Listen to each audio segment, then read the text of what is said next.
So hello everyone, अभी हम start करते हैं अपने थर्मोडायनेमिक्स का लेक्चर 2। ठीक है, तो आज हम अपने इस लेक्चर में अपने प्रीवियसली जो हमने पढ़ा था उसी को थोड़ा एक्सटेंड करते हुए देखते हैं। पिछली बार लास्ट में हमने देखा था कि जो हमारे बहुत सारे जो पैरामीटर्स थे उनको हमने इंटेंसिव और एक्सटेंसिव प्रॉपर्टीज़ में बांटा था कि एक्सटेंसिव क्या होते हैं, इंटेंसिव क्या होते हैं। ठीक है, और उससे पहले हमने बात की थी प्रोसेसेस कौन कौन से होते हैं। ठीक है, तो बेसिकली तब हमने देखे थे कि 4 तरीके के प्रोसेस हमने देखे कि आइसोथर्मल प्रोसेस,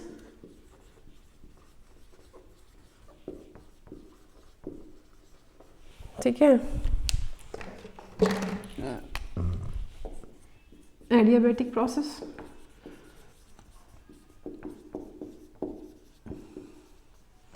ठीक, और आइसोकोरिक,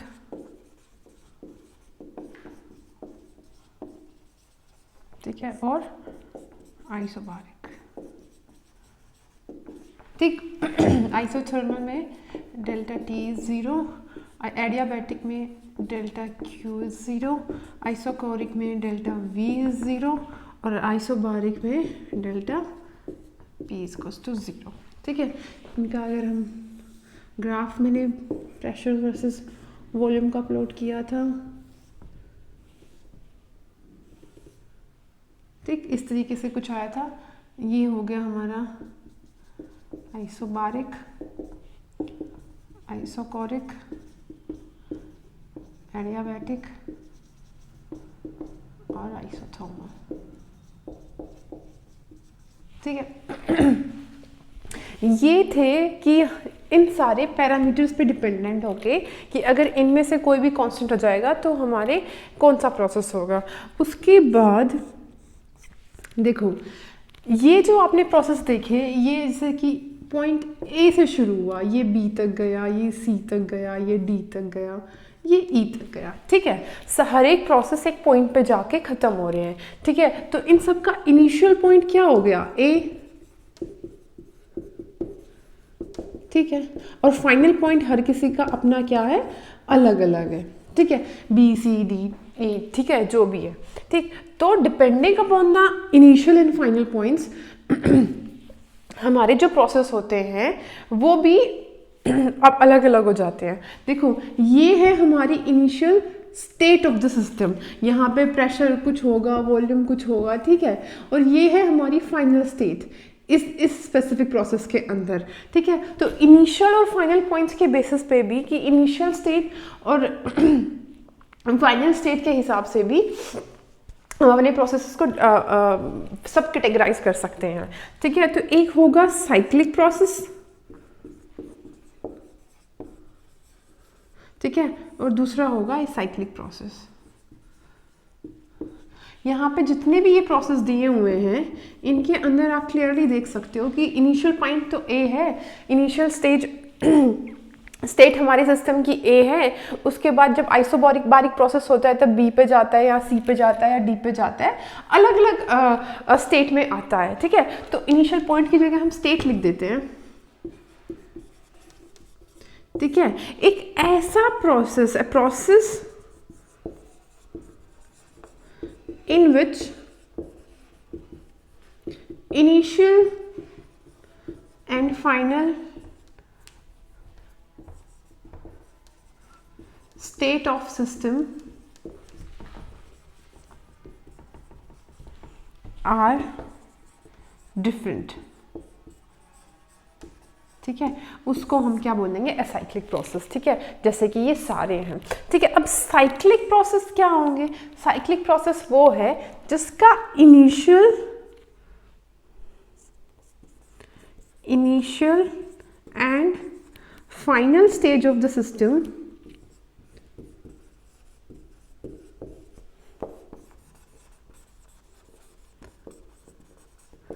आर सेम। ठीक है, अब वो देखते हैं कैसे। जैसे प्रेशर वॉल्यूम का हमने ग्राफ प्लॉट किया, एक सिस्टम है, स्टेट ए से स्टार्ट हुआ, बी पे गया, ठीक है, बी से उसने कुछ काम किया, यहाँ पे गया सी पे, ठीक।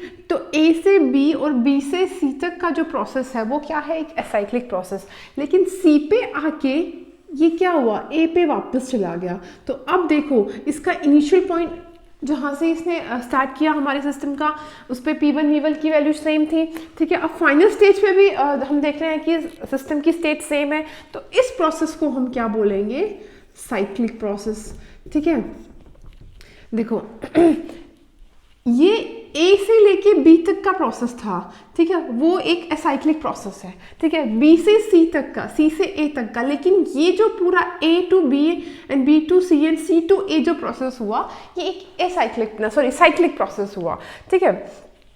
किसी भी तरीके का हो सकता है, जैसे सपोज यहाँ से कुछ शुरू हुआ, ठीक, यहाँ पे ऐसे गया ऐसे गया, कुछ भी हो सकता है किसी भी शेप में, बट अल्टीमेटली जो फाइनली है वो सिस्टम अपनी इनिशियल स्टेज में आ जाए, उस प्रोसेस को हम बोलेंगे कि वो प्रोसेस साइक्लिक प्रोसेस था, ठीक है। अब इन साइक्लिक प्रोसेस के अंदर क्या अलग है, देखो अपने प्रीवियस लेक्चर में हमने देखे थे कि हमारे कुछ जो वेरिएबल्स होते हैं या पैरामीटर्स होते हैं, कुछ स्टेट वेरिएबल्स होते हैं, ठीक है, कुछ पाथ वेरिएबल्स होते हैं।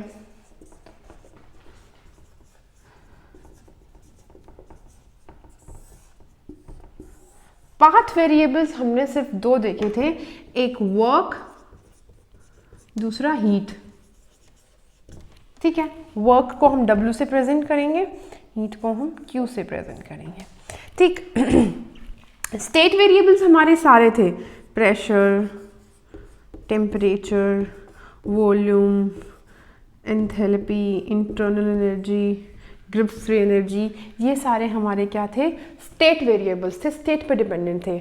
अब देखो जो हमारा साइक्लिक प्रोसेस है उसके अंदर स्टेट तो चेंज होती ही नहीं है, ए पे था और ए पे ही आ गया, ठीक है। तो ऐसे एक प्रोसेस के अंदर कि अगर हमारा प्रोसेस अगर साइक्लिक है तो साइक्लिक प्रोसेस के अंदर स्टेट वेरिएबल्स के अंदर change in state variables, change in the value of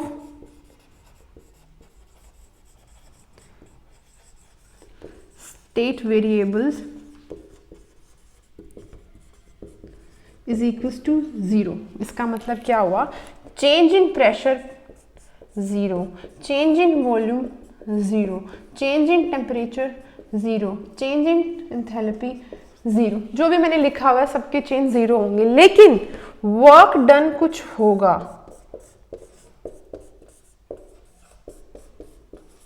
ठीक है, वर्क डन कुछ होगा, लेकिन क्योंकि ये दोनों क्या है, हीट और वर्क पाथ फंक्शन है, ये स्टेट फंक्शंस नहीं है, ठीक है। तो साइक्लिक प्रोसेस के अंदर अगर कभी भी आपसे स्टेट वेरिएबल्स का पूछ लिया जाए कि एक प्रोसेस एक सिस्टम है, उसने एक साइक्लिक प्रोसेस में गया, ए से कुछ भी लगा लो, ए से बी, बी से सी और सी से ए पे आया, ठीक है। अब बताओ कि इस प्रोसेस के अंदर चेंज इन प्रेशर कितना होगा, चेंज इन टेम्परेचर कितना होगा, उसमें कोई कैलकुलेशन करने की जरूरत नहीं है, सीधा आपको बता देना है कि ऑब्वियसली इनका चेंज 0 होगा, क्योंकि ये स्टेट वेरिएबल्स हैं, ठीक है, ये स्टेट पे डिपेंड करते हैं, ठीक। अब ये स्टेट पे डिपेंड करते हैं तो ये उसी स्टेट पे रह गया तो इनकी वैल्यू में चेंज तो हो ही नहीं सकता।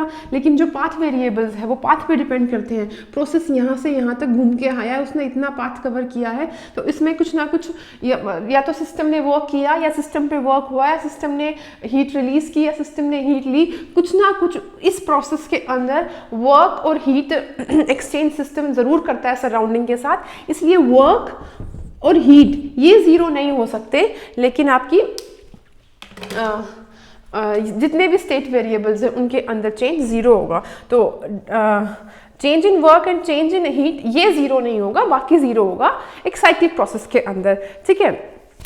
उसके बाद हम देखते हैं कि ये जो प्रोसेस होते हैं इनको हम एक कैटेगरी में और डिवाइड कर लेते हैं, विच इज रिवर्सिबल और इरिवर्सिबल।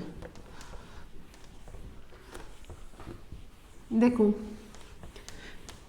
जितना सिंपल सुनने में लग रहा है कि ठीक है रिवर्सिबल प्रोसेस क्या होगा, जिसको हम रिवर्स कर सके वो रिवर्सिबल हो गया। इरिवर्सिबल क्या होगा, जो रिवर्ट बैक नहीं कर सकता उसको इरिवर्सिबल बोलेंगे। इतना इजी नहीं हो पाता है, ठीक है, थोड़ी डिफ़िकल्टीज आती है। मैं बताती हूँ क्या है। जैसे एक हमारे पास सपोज एक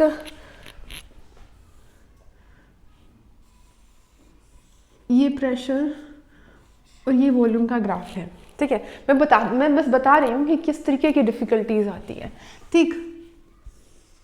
देखो ये एक सिस्टम की स्टेज थी ए, ठीक है, वो ए से बी तक गया, ठीक। अब अगर मैं बोलूं कि ये प्रोसेस रिवर्सिबल है तो ये बी से वापस ए तक आए और इसी पाथ पे आए, ठीक है, तो ये रिवर्सिबल हुआ। लेकिन देखो जितने भी साइक्लिक प्रोसेस है उसके अंदर यही तो होता है कि सिस्टम ए से ए पे वापस आ जाएगा लेकिन पाथ कुछ भी और होगा, ठीक है। अब हम चाहते हैं कि ये बी से वापस ए पे आए और सेम पाथ पे आए, तब ये प्रोसेस क्या होगा, रिवर्सिबल, ठीक है। रिवर्सिबल का साइक्लिक को रिवर्सिबल मत मान लेना कि ठीक है ये यहाँ से ए पे स्टार्ट हुआ था, ये ऐसे घूम फिर के मैम ए पे ही तो आ गया था तो ये तो रिवर्सिबल हो गया, ए पे वापस आ गया। नहीं, ऐसा नहीं है। ये ए से बी पे जाए, ये एक पॉइंट से किसी दूसरे पॉइंट पे जाए और उस पॉइंट पे वापस आए थ्रू द सेम पाथ। समझ रहे हो, पाथ सेम होना चाहिए रिवर्सिबल के लिए, ठीक है। तो एक हमारा प्रोसेस होगा रिवर्सिबल, एक हमारा प्रोसेस होगा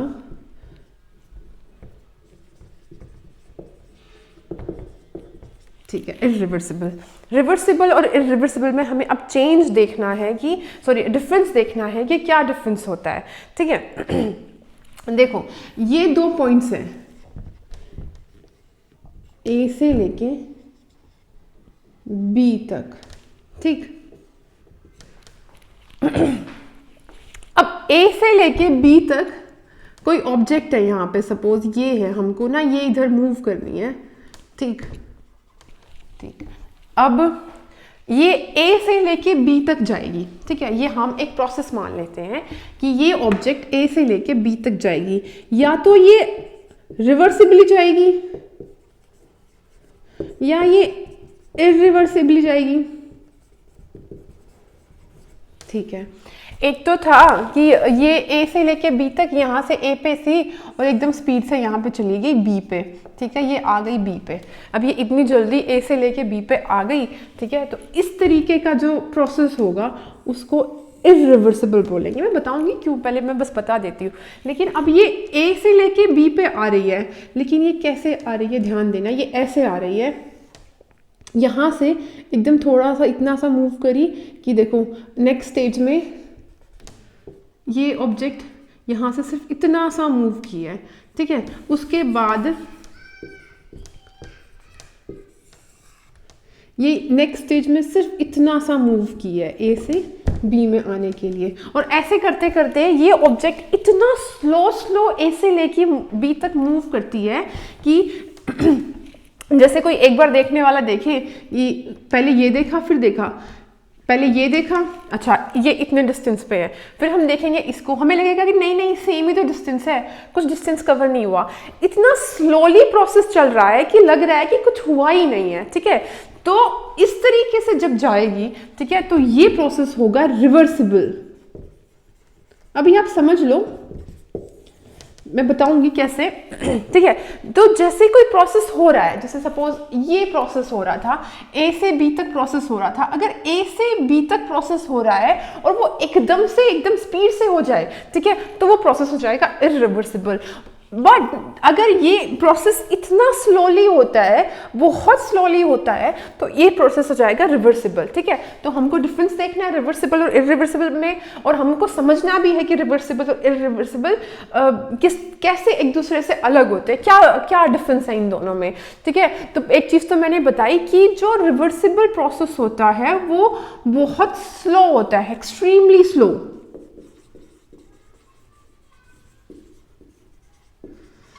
ये पूरा फास्ट होता है, पहली चीज, ठीक है। दूसरी चीज,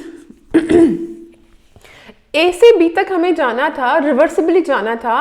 रिवर्सिबल प्रोसेस जो होता है अगर वो बहुत स्लो हो रहा है तो उसको इनफाइनाइट टाइम चाहिए होने के लिए। अब भैया इतना स्लो चलेगा यहाँ से यहाँ तक, ये ऑब्जेक्ट इतना स्लो मूव करेगा तो it will take infinite time to complete the process.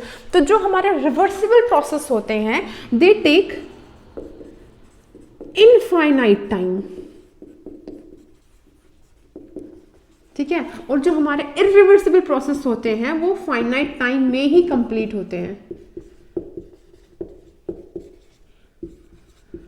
ठीक है। अब देखो, अब ऐसा मैंने क्यों बोला कि ये बहुत स्लो होगा या बहुत धीरे धीरे चलेगा, ठीक है। सपोज आप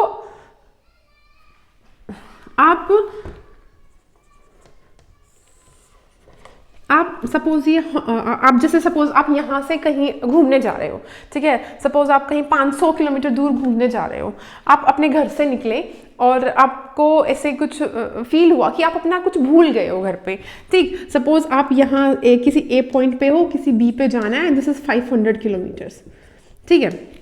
आपको लगा कि आप अपने घर पे अपना जो आपने खाना पैक किया था आप वो भूल गए हो, ठीक है। अगर आपको ये बात विद इन 1 और 2 किलोमीटर याद आ जाए, ठीक है, तो आपको लगेगा कि अभी घर पास ही है, जाके ले आता हूँ।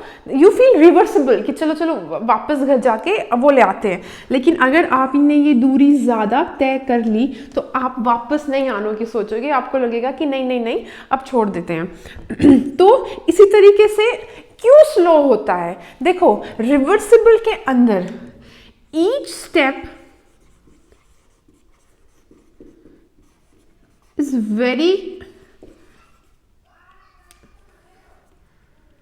Very similar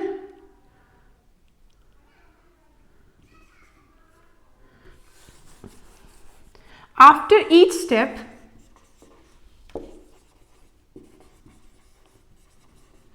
state of system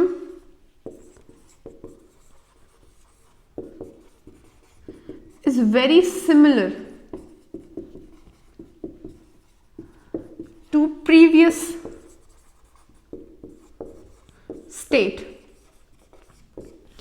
previous state से जैसे यहां से जब हम यहां आए, ठीक है, तो एकदम थोड़ा सा मूव किए तो स्टेट क्या थी, ऑलमोस्ट सेम थी, इसीलिए इसकी टेंडेंसी है कि ये इजीली वापस हो सके। देखो जब हम बहुत थोड़ी सी दूर थे घर के तो हमें लगा था कि हाँ ठीक है हम घर से अपना खाना ले आते हैं, लेकिन हम जब बहुत दूर हो गए हैं तो हम हमारे लिए रिवर्सिबिलिटी पॉसिबल नहीं हो पाती। ये बस मैं समझाने के लिए आपको बता रही हूँ कि जब प्रोसेस रिवर्सिबल होता है या बहुत तेज जब होता है तो इतनी स्पीड से वापस आना इज नॉट ईजी, लेकिन जब बहुत स्लोली होता है, ठीक है, इसीलिए स्मॉल पार्ट्स में होता है एक रिवर्सिबल प्रोसेस, क्योंकि वो किसी भी टाइम पे वापस आ सकता है। रिवर्सिबल प्रोसेस का मतलब यही होता है कि रिवर्सिबल प्रोसेस क्या होता है, a process is known to be reversible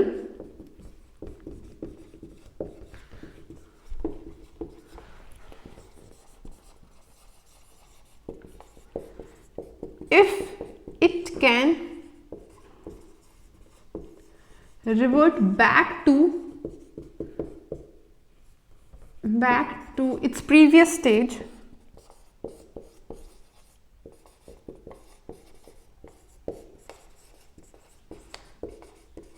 any time, ठीक है। अगर एक प्रोसेस अपने फाइनल स्टेप से इनिशियल स्टेप पे किसी भी टाइम आ सके, वो प्रोसेस क्या होता है, रिवर्सिबल होता है, ठीक है। तो जो हमारे रिवर्सिबल प्रोसेसेस होते हैं वो बहुत स्लोली होते हैं, वो इसीलिए स्लोली होते हैं क्योंकि उन्हें वापस आना होता है, ठीक है, ठीक। और जो हमारे इरिवर्सिबल होते हैं वो पूरे फास्ट होते हैं। सबसे बड़ी बात देखो, जो एक रिवर्सिबल प्रोसेस के अंदर होता है उसके अंदर जो 2 स्टेट्स होती है, सपोज ए से लेके बी तक आया, रिवर्सिबल आया, ठीक है, ये जो दोनों स्टेट्स होती हैं इनके बीच में इक्विलिब्रियम हमेशा मेंटेन रहता है, ठीक है। इसका क्या मतलब हुआ, देखो इस ए से बी में आने में सिस्टम में बहुत थोड़ा सा चेंज हुआ है, इनफाइनाइटली स्मॉल हुआ है, ठीक है, सिग्निफिकेंटली इतना कम है कि ऑब्जर्वेबल भी नहीं है, ठीक है। तो देखो कोई सिस्टम स्टेबल तब होता है जब वो इक्विलिब्रियम में आ जाता है, ठीक है। इसमें चेंज करने के बाद सिस्टम, जैसे कि suppose process A to B हुआ, ए से बी पे जाके सिस्टम इक्विलिब्रियम में सेटल होगा, ठीक है, तब हम मानेंगे कि स्टेज बी आ गई, ठीक है। तो ए से बी तक जब सिस्टम मूव करता है, ठीक है, तो उस टाइम पे भी सिस्टम का इक्विलिब्रियम डिस्टर्ब नहीं होता, ठीक है। जब भी प्रोसेस रिवर्सिबल होता है सिस्टम का इक्विलिब्रियम मेंटेन रहता है, इक्विलिब्रियम नहीं अफेक्ट होता है, ठीक है। तो जब इक्विलिब्रियम में चलेगा तो वो रिवर्सिबली चलेगा, ठीक है। तो equilibrium of the system is always maintain,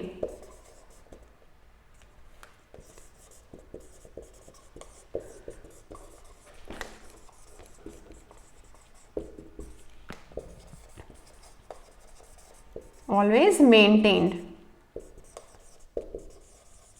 ठीक है। और ये भी कह सकते हैं कि ए और बी दोनों स्टेज हमेशा एक दूसरे के साथ इक्विलिब्रियम में रहेंगी, ठीक। और सबसे बड़ी बात, रिवर्सिबल जितने भी प्रोसेस होते हैं दीज आर आइडियल प्रोसेस, ठीक है, दीज आर आइडियल प्रोसेसेस, ठीक। अब जो हमारे इरिवर्सिबल प्रोसेस है यही हमारे रियल प्रोसेसेस हैं, ठीक है। दीज आर रियल प्रोसेसेस, ठीक है, यही होते हैं, ऐसा कुछ हो नहीं सकता, हम इनको बस थ्योरेटिकली लेके चलते हैं, ठीक। देखो इनको इनफाइनाइट टाइम चाहिए कंप्लीट होने के लिए, फास्ट होते हैं, ठीक है। स्टेजेस इनिशियल और फाइनल, initial and final stage are in equilibrium,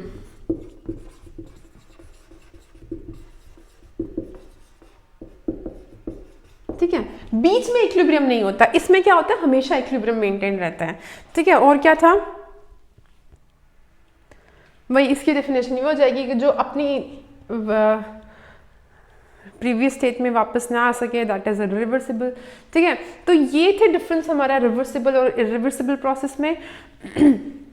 अब अगर हम ऐसे अपना एक सिस्टम ले, ठीक, और उसके अंदर देखें कि रिवर्सिबल इरिवर्सिबल क्या कैसे होगा, समझाती हूँ आपको।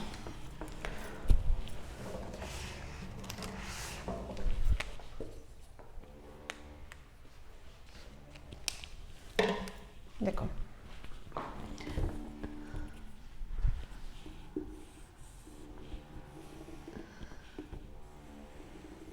ये हमने एक सिस्टम लिया,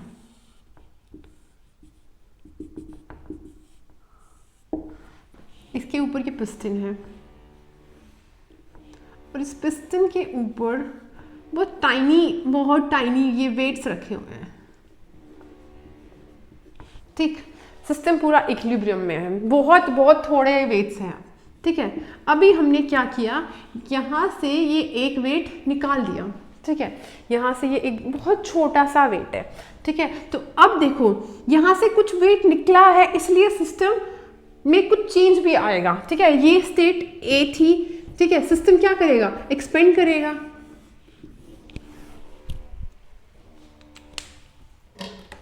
ठीक, सिस्टम एक्सपेंड करेगा एकदम थोड़ा सा, क्योंकि थोड़ा सा ही वेट घटा है, बाकी सारा वेट सेम है, ठीक है। तो जब इतनी स्लो प्रोसेस होगा तब क्या होगा, आपका रिवर्सिबल प्रोसेस होगा कि यहाँ से ये जो वेट घटा है ये एडवांस सिस्टम में कुछ ज़्यादा इफेक्ट डाल भी नहीं रहा है, लेकिन कुछ तो वेट कम हुआ है, ठीक है, कुछ तो एक्सपेंशन यहाँ पे हुआ है, क्या हुआ है, एक्सपेंशन, ठीक, लेकिन इतनी स्लोली हुआ है कि सिग्निफिकेंट नहीं है, ठीक है। तो इस तरीके से अगर हम इस सिस्टम में चेंज करेंगे तो बहुत टाइम लग जाएगा, इनफाइनाइट टाइम लग जाएगा। रिवर्सिबल प्रोसेस इस तरीके से होता है, और ये सारे वेट अगर एकदम से हटा दिए जाए, ठीक है, तो ये प्रोसेस क्या हो जाएगा, फिर इरिवर्सिबल हो जाएगा, ठीक है। तो अब समझ में आया रिवर्सिबल इरिवर्सिबल किस तरीके से होगा। अब एक फाइनल जो मेजर डिफरेंस होता है रिवर्सिबल इरिवर्सिबल के बीच में वो ये होता है, देखो ये वेट आपने देखा बहुत थोड़ा था, पहले मैं लिख देती हूँ, मैं फिर समझाती हूँ। एक रिवर्सिबल प्रोसेस के अंदर जो ड्राइविंग फोर्स होता है, driving force is slightly greater than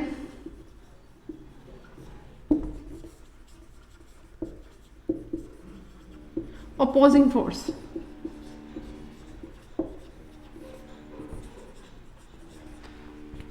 समझाती हूँ। और इरिवर्सिबल प्रोसेस के अंदर क्या होता है, जो ड्राइविंग फोर्स होता है that is much much greater than opposing force.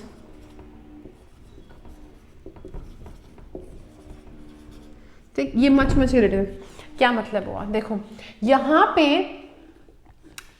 System तभी तो एक्सपेंड करेगा जब यहां से कुछ वेट रिलीज होगा, लेकिन यहाँ से जब वेट हटेगा वही तो इसका ड्राइविंग फोर्स होगा। रिवर्सिबल प्रोसेस के अंदर हमने सिर्फ इतना थोड़ा सा वेट हटाया, एकदम थोड़ा सा। इसका मतलब क्या हुआ, ड्राइविंग फोर्स बहुत थोड़ा था। ये जो यहाँ पे इसको बैलेंस करके रखी हुई है पिस्टन, ठीक, इसको बोलेंगे हम अपोजिंग फोर्स। इसके लिए हमने सिर्फ थोड़ा सा वेट घटाया, ठीक है, तो इसका ड्राइविंग फोर्स क्या था, बहुत थोड़ा था। लेकिन जब हम प्रोसेस को इरिवर्सिबली कर रहे हैं तो ड्राइविंग फोर्स को हमने एकदम से ज़्यादा कर दिया। ड्राइविंग फोर्स क्या था, सारा वेट हमने हटा दिया, ठीक है। देखो जब भी कोई काम होता है तो उसके लिए एक ड्राइविंग फोर्स चाहिए होता है। जैसे कि सपोज आपको ये ऑब्जेक्ट यहाँ से यहाँ तक लेके जानी है स्लाइड करके, ठीक है, तो इसका एक ड्राइविंग फोर्स होगा जो आप यहाँ से फोर्स अप्लाई कर रहे हो। इसका ऑपोजिंग फोर्स क्या होगा, जो यहाँ पे फ्रिक्शन होगा। जो ड्राइविंग फोर्स है वो ज़्यादा होगा, उतनी जल्दी ये यहाँ पे पहुँचेगा। लेकिन ड्राइविंग फोर्स अगर बहुत धीमा धीमा होगा तो ये स्लोली जाएगा तो प्रोसेस रिवर्सिबल होगा, ठीक है। तो जो ड्राइविंग फोर्स है वो बहुत छोटा रखना है, बहुत थोड़ा रखना है। ड्राइविंग फोर्स बहुत थोड़ा होता है, ऑपोजिंग फोर्स है। और यहाँ पे इरिवर्सिबल प्रोसेस के अंदर क्या होता है, driving force is significantly larger than the opposing force, ठीक है। तो यहाँ तक ये था हमारा डिफरेंट टाइप के प्रोसेस कि कौन कौन से प्रोसेस होते हैं, ठीक। तो इसके आगे अब हम ये अब तक जानकारी थी थर्मोडायनेमिक्स के बारे में। अब इसके आगे हम अपनी और थोड़ी टर्म्स की जानकारी लेंगे, ठीक है। तो इसके बाद हम देखते हैं आगे। तो इसके बाद अब हम देखते हैं अपनी एक नई टर्म, वो क्या है, इंटरनल एनर्जी।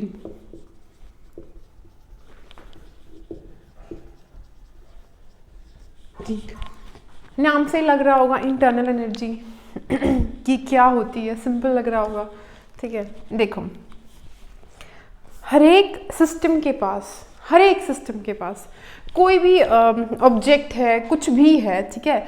सपोज कोई भी ऑब्जेक्ट है, ये एक ऑब्जेक्ट है, ठीक, या आप किसी जगह ये कोई एक एटम मान लो, ठीक।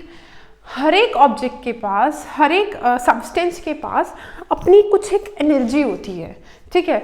उसी को हम कहते हैं इंटरनल एनर्जी। ये बोलना बहुत आसान है, ठीक है। द अमाउंट ऑफ एनर्जी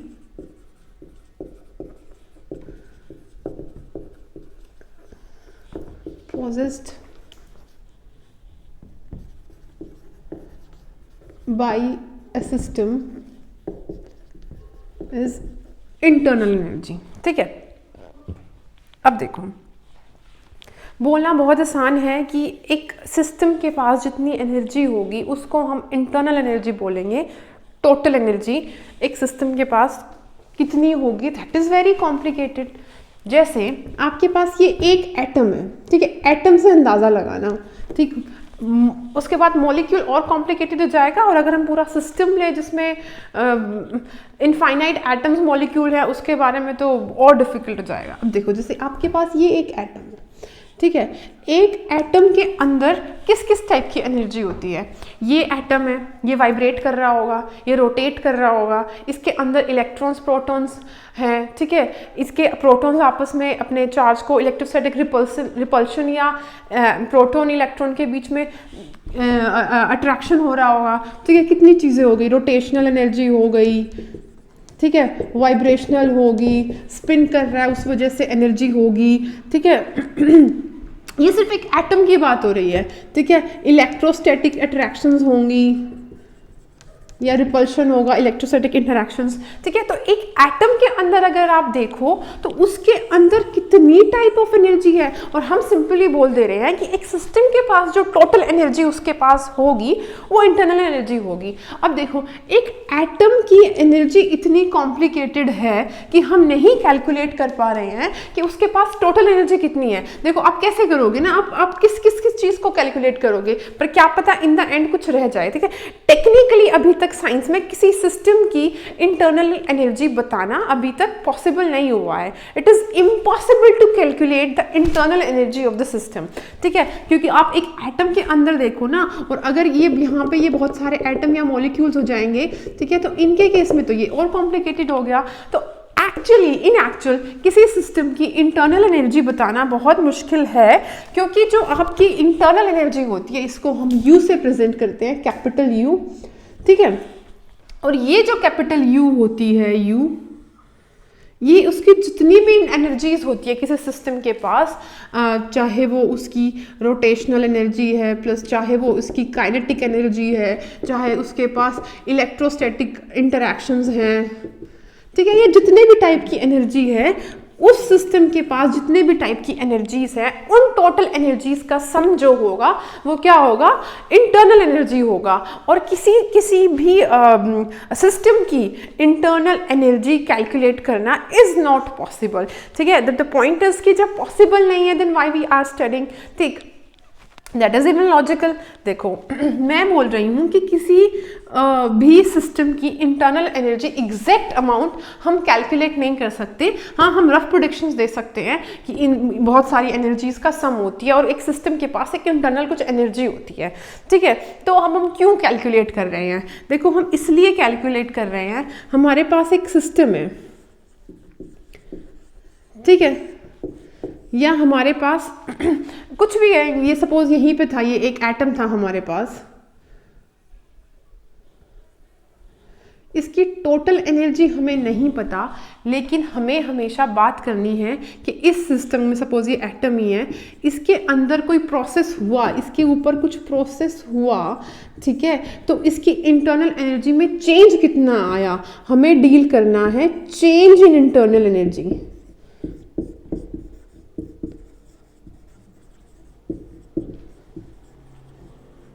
ठीक है। अब किसी प्रोसेस के अंदर चेंज कैसे होगा, ठीक है, हमारे थर्मोडायनेमिक्स के अंदर हमने यही देखना है। ये एक सिस्टम था, ठीक है। अगर हम चाहते हैं कि इसके अंदर एक्सपेंशन हो, एक्सपेंशन मतलब ये जो पिस्टन है थोड़ी सी ऊपर उठ जाए, यहाँ पे आ गई, ठीक, सिस्टम ने अंदर से पिस्टन पे फोर्स लगाया, सिस्टम ने फोर्स लगाया, सिस्टम ने काम किया और पिस्टन को ऊपर कर दिया। क्या किया, सिस्टम डज द वर्क, ठीक है। और अगर सिस्टम ने काम किया तो क्या हुआ, एक्सपेंशन, समझे। सिस्टम ने प्रेशर लगाया है, फोर्स लगाया है, ठीक है, उस वजह से क्या हुआ, एक्सपेंशन, ठीक है। काम किसने किया है, सिस्टम ने काम किया है, ठीक है। दूसरी चीज, ये एक सिस्टम है, यहां से P एक्सटर्नल लगाया, ठीक है, और इसको थोड़ा सा नीचे पहुंचा दिया यहां तक, ठीक है। Work done on the system, ठीक है, और सिस्टम क्या हो गया, कंप्रेस हो गया, तो क्या हुआ, कंप्रेशन, ठीक है। दो चीजें समझ में आई, एक्सपेंशन कब होगा, कंप्रेशन कब होगा, ठीक है। सिस्टम के ऊपर कोई एक्सटर्नल फोर्स लग जाएगा तो कंप्रेशन होगा, सिस्टम बाहर फोर्स एक्सर्ट करेगा एक्सटर्नल फोर्स से ज्यादा तो क्या होगा, एक्सपेंशन हो जाएगा।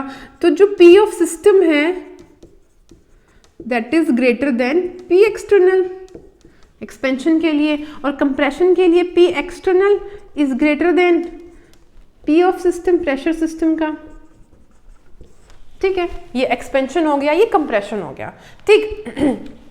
ये मैंने थोड़ा आपको ऐसे ही बता दिया। इंटरनल एनर्जी पे वापस आते हैं। अब हमने क्या देखना है, इंटरनल एनर्जी के अंदर चेंज देखना है। देखो हम इंटरनल एनर्जी को सिस्टम की है उसको कैसे चेंज कर सकते हैं, क्योंकि हम एग्जैक्ट अमाउंट नहीं बता सकते, हम चेंज इन इंटरनल एनर्जी बता सकते हैं, लेकिन वो हम कैसे बता सकते हैं, ठीक है। या तो सिस्टम, तीन तरीके होंगे बेसिकली, तीन फैक्टर्स हैं जो सिस्टम की, फैक्टर्स मैं बोल देती हूं, जो सिस्टम की इंटरनल एनर्जी यू को अफेक्ट करते हैं। सबसे पहला is work either done by system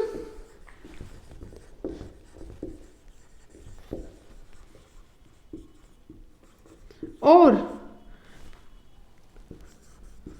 done on the system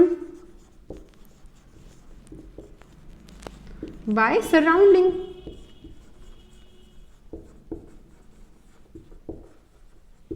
दूसरी चीज heat either given to system, to the system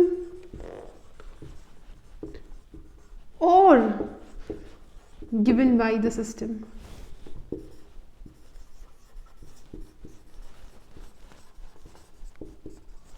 And तीसरी चीज is mass added or subtracted from the system.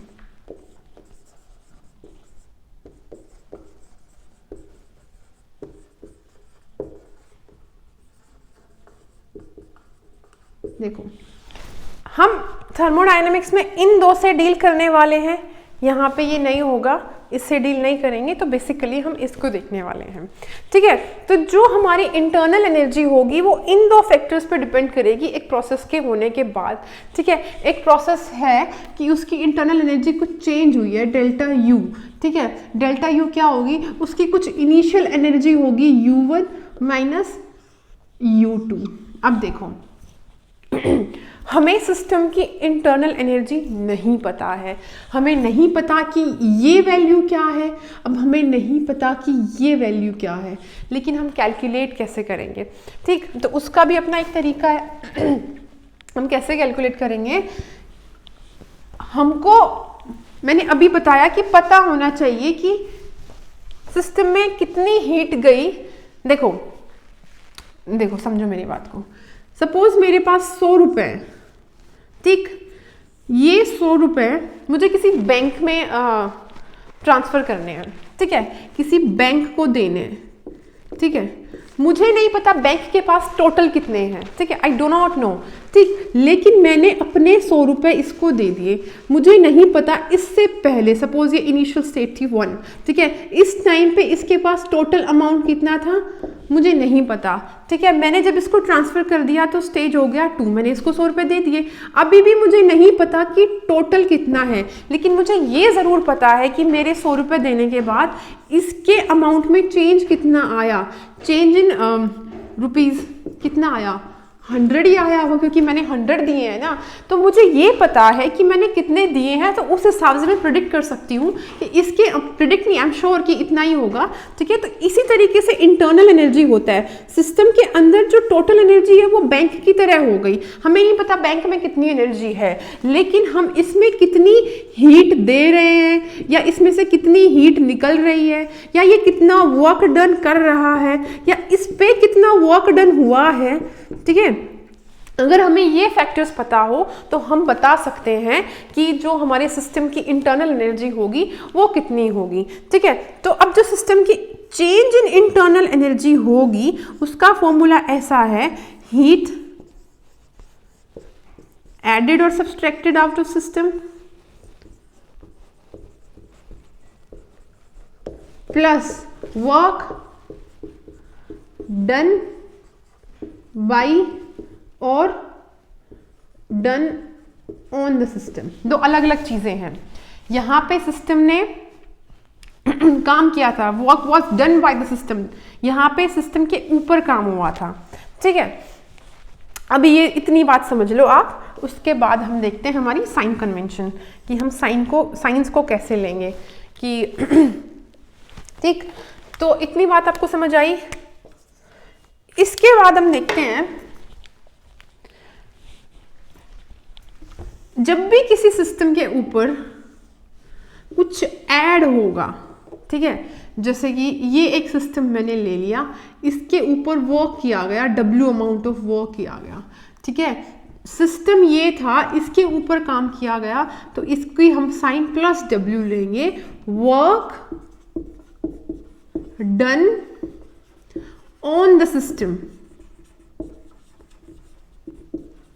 ठीक है, इसको हम लेंगे प्लस W, ठीक है। अब क्या हुआ, सिस्टम ने कुछ काम कर दिया, ठीक है, तो सिस्टम ने कुछ काम कर दिया मतलब सिस्टम में से कुछ एनर्जी जाएगी, तो वर्क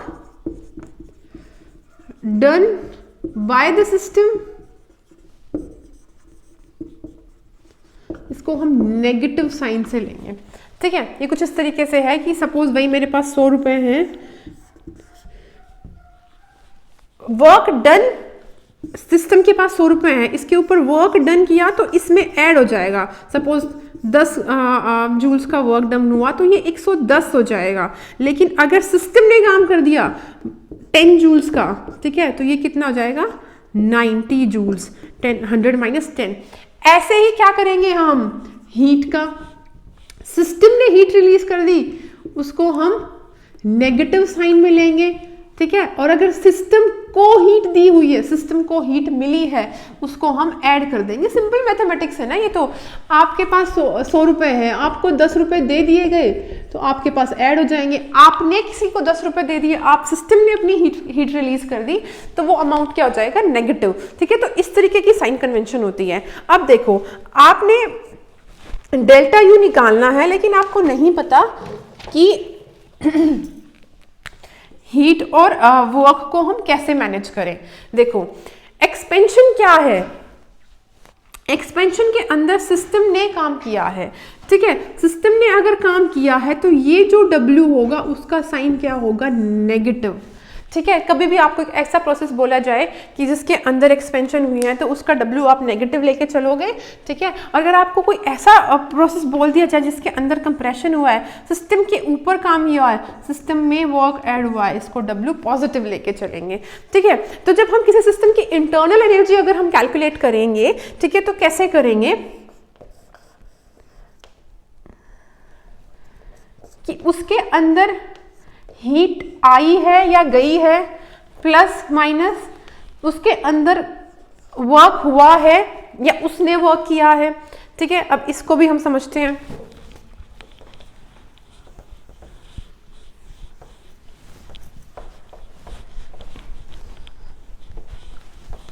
देखो, इस सिस्टम को समझो। यहाँ पे मैंने क्या बोला, इस सिस्टम ने काम किया है। अगर हम इसकी इंटरनल एनर्जी का अगर हम चेंज निकालें, डेल्टा U, ठीक है, इसको कैसे निकालेंगे, ठीक। इस सिस्टम के अंदर इस सिस्टम ने इतना काम किया, ठीक, और इसको कोई एनर्जी Q दे दी, सॉरी हीट Q प्रोवाइड की है, Q इसको मिली है, तो हम इसको लिखेंगे प्लस Q। वर्क डन इसने किया है तो ये क्या हो गया, माइनस। तो इसकी इंटरनल एनर्जी में कितना चेंज आएगा, इतना चेंज आएगा, ठीक है। चलो, मैं एक सिस्टम ऐसे इस तरीके का सिस्टम बनाती हूँ। इसके अंदर 10 जूल का काम किया गया, ठीक है, और इसने 20 जूल्स एनर्जी हीट रिलीज कर दी, ठीक है। तो इसका डेल्टा U क्या होगा, देखो इसके ऊपर फॉर्मूला क्या है, Q plus minus Q plus minus W। Sign कौन सा, आपको साइन कौन सा यूज करना है वो आप यहां से समझोगे। इसके अंदर से हीट रिलीज हो रही है तो आप नेगेटिव साइन लोगे, ठीक है, प्लस यहाँ पे इतना वर्क किया गया है उसके ऊपर, तो आप क्या लोगे, पॉजिटिव साइन 10, ठीक है। तो जो इंटरनल एनर्जी के अंदर चेंज आएगा वो क्या होगा, माइनस 10 जूल का, ठीक है। अब आप एक ऐसा सिस्टम लो कि इसने 30 जूल्स का काम कर दिया, work done is 30 joule, work done by the system, और इसको हीट दी हुई है 50 जूल्स, कुछ भी अमाउंट हो सकता है, मैं बस फॉर एग्जांपल आपको बोल रही हूँ। तो इसकी इंटरनल एनर्जी आपके पास कितनी होगी, work done by the system minus W heat given to the system plus Q, ठीक है। तो टोटल कितना आ जाएगा, प्लस 20 जूल्स, ठीक है। तो इतना इंटरनल एनर्जी में चेंज आया, ठीक है। तो इस तरीके से आप वर्क डन और heat given to the system से आप समझ सकते हो कि आपकी इंटरनल एनर्जी में कितना चेंज आएगा, ठीक है। हो सकता है ये थोड़ा अभी आपको नहीं समझ में आया क्योंकि अभी हमने हीट और वर्क नहीं पढ़ा है, हम हीट और वर्क को पढ़ेंगे तब आपको समझ आ जाएगा। पर ये अभी तक सिंपल बेसिक कैलकुलेशन थी, इसीलिए मैंने इसको पहले करा दिया, ठीक है। अब हम जब हम वर्क पे जाएंगे तब हम अच्छे से समझेंगे इस चीज़ को, ठीक है। तब तक के लिए आप इतना करो, इसमें there was nothing about work और हीट, आपको बस इतना समझना है सिस्टम के अंदर दिया गया है या सिस्टम सराउंडिंग को दे रहा है। अगर सिस्टम को दिया जा रहा है तो पॉजिटिव साइंस, अगर सिस्टम सराउंडिंग को दे रहा है नेगेटिव साइंस, चाहे वो कुछ भी हो, चाहे वो किसी भी फॉर्म की एनर्जी हो, वर्क की फॉर्म में हो, हीट की फॉर्म में हो, किसी भी फॉर्म में हो, ठीक है। हमेशा थर्मोडायनेमिक्स के अंदर अगर सिस्टम कोई चीज लेता है तो वो प्लस हो जाएगी सिस्टम के अंदर, सिस्टम की इंटरनल एनर्जी के अंदर कोई एनर्जी ऐड हो रही है या तो उसके ऊपर वर्क किया जा रहा है या उसको हीट सप्लाई की जा रही है, तो सिस्टम की इंटरनल एनर्जी बढ़ जाएगी, सिस्टम की इंटरनल एनर्जी बढ़ जाएगी। अगर सिस्टम के अंदर से सिस्टम से हीट एक्सर्ट हो रही है ज़्यादा या सिस्टम ज़्यादा काम कर रहा है तो उसकी इंटरनल एनर्जी घट जाएगी। ये चेंज इन इंटरनल एनर्जी को हमने डील करना है, हमें सिस्टम की टोटल इंटरनल एनर्जी से मतलब नहीं है, लेकिन उसके इंटरनल एनर्जी में चेंज कितना आ रहा है उसको कैलकुलेट करना है, ठीक है। तो अपने नेक्स्ट लेक्चर में हम देखेंगे कि हमारा वर्क डन क्या होता है, कैसे कैसे होता है। तब तक के लिए अब इतना अच्छे से करना है। Thank you.